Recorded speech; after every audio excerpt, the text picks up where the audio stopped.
وہاں رومی نے نصیحت فرمائی کہ اللہ تعالیٰ کے حقوق تو بڑے ذات ہے، معاف کر دیتے ہیں۔ حضرت وحشی رضی اللہ تعالیٰ عنہ حضور صلی اللہ علیہ وسلم کے چچا کے قاتل کو ایمان عطا کر دیا، قتل کی سازش کرنے والا حضرت عمر رضی اللہ عنہ کو ولی اللہ بنا دیا، خلیفۃ المسلمین بنا دیا ہے۔ تو ان کی شان بہت بڑی، لیکن مخلوق کے حقوق میں یہ کلیجہ رکھتے ہیں، دل رکھتے ہیں، کیا دل دکھ جاتا ہے اور دکھے ہوئے دل کی آہ لگ جاتی ہے۔ مظلوم کی آہ میں اور اللہ میں کوئی پردہ نہیں، مشکات کی روایت موجود ہے۔ اس لیے اس کی کوشش کرو کہ مخلوق کے حقوق میں کوتاہی نہ ہو، خصوصاً جو اللہ اللہ کرتے ہیں ان سے اور بھی ڈرو۔ حکیم المت فرماتے ہیں میں نے زندگی میں کسی اللہ اللہ کرنے والے کو نہیں دکھایا دل، اور اگر کبھی خطا ہو جائے معذرت کر لو۔ حضرت فرماتے ہیں جب کوئی مجھ سے معافی مانگتا ہے تو میں جلد معافی کر دیتا ہوں، کیونکہ اشرف علی کو بھی تو اپنی خطائیں معاف کرانی ہے، میں دیر نہیں کرتا ہوں۔ اور وضع فرما رہے ہیں کیونکہ اشرف علی کو بھی تو اپنی خطائیں معاف کرانی ہیں۔ تو یہ دو حقوق میں کوتاہی جب ہوتی ہے تو مسلمان اور یعنی صحابہ کی شان میں یہ آیتیں نازل ہو رہی ہیں، والذین اذا فعلوا، کیونکہ قرآن اتر رہا ہے، صحابہ مخاطب ہیں، ان کے ذریعے سے قیامت تک کے مسلمان مخاطب ہیں، مگر مخاطب اول شاگرد اول اس قرآن کے تو صحابہ ہیں۔ تو فرماتے ہیں ذکر اللہ، وہ اللہ کو یاد کرتے ہیں۔ کیا مطلب ہوا کہ کسی کا گھڑی چورا لی اور کہا سبحان اللہ شروع کر دیا، کسی کا چشمہ مار دیا، دیکھا نظر میں نظر مل گئی تو جیب میں رکھ لیا، کسی نے وضو کرتے وقت 10,000 کی نوٹ بھول گیا جیب میں رکھ لیا، اور پھر ذکر اللہ، کیا میں اللہ کا ذکر کرتے ہیں، اللہ اللہ اللہ اللہ، یہ معنی نہیں ہے۔ 5 معنی بیان کیے ہیں علامہ آلوسی نے۔ ذکروا عظمتہ، اللہ کی بڑائی کو یاد کرتے ہیں کہ میں نے بہت بڑی ذات کی نافرمانی کی، بہت بڑی ذات کی مخلوق کو ستایا۔ اصل میں مخلوق کی نسبت اللہ تعالیٰ سے،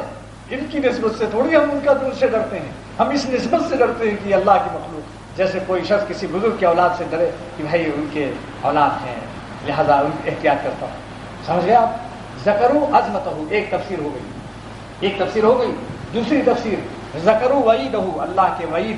سے ڈرتے ہیں، عذاب جہنم، جتنی وعیدیں سب یاد کر لیتے ہیں کہ دوزخ میں ایسا کھولتا پانی ملے گا کہ اتڑیاں کٹ کر کے نکل جائیں گی پیخانے کے راستے سے، یہ ہوگا وہ ہوگا، سب وعید یاد کرتے ہیں۔ 2 تفسیر ہو گئی۔ تیسری تفسیر یہ ہے کہ ذکروا سوالہ بذنبہ یوم القیامہ، اللہ کے سوال کو یاد کرتے ہیں کہ جب پوچھیں گے اللہ تعالیٰ ہم کیا منہ دکھائیں گے قیامت کے دن، ذکروا سوالہ، اللہ کی یاد کرتے ہیں اللہ کے سوال کو،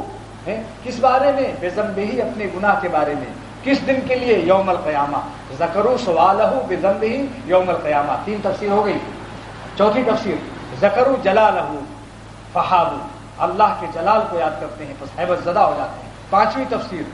ذکروا جمالہ فاستحیوا، اللہ کے جمال کو یاد کرتے ہیں کہ خالق حور ہیں اور ساری دنیا کے وہ حسن کی بھیک دینے والے ہیں، ایسے ذات کو چھوڑ کر ہم ہگنے موتنے والی، جن سے پیخانہ نکلتا ہے، پیشاب نکلتا ہے، سردنے والی لاشوں کو پیچھے پڑے ہوئی ان پر بد نظری کر رہے ہیں، تو اللہ تعالیٰ کی جمال لازوال کو یاد کرتے ہیں کہ جس وقت اللہ تعالیٰ کا دیدار ہوگا، میں کیا عرض کروں، اہل جنت بھی جنت بھول جائیں گے، اس قدر مزہ آئے گا۔ کوئی تو بات ہے میاں جو حوروں کو حسین بنا سکتا ہے، جو لیلا کو اتنا حسن دے سکتا ہے کہ مجنوں جیسے پاگل کر دے، خود ان کا کیا ہے، چے باشد نگار خود کی بندگی نگاہ رہا، جو ان حسینوں کو بناتا ہے ان کے شان کیا ہوگی، چے باشد نگار خود وہ محبوب حقیقی کیسا ہوگا کہ بندگی نگاہ رہا، جو ان حسینوں کے آنکھوں میں ایک ایک پلک کے اندر 100 کمان و تیر رکھ دیتا ہے، درج در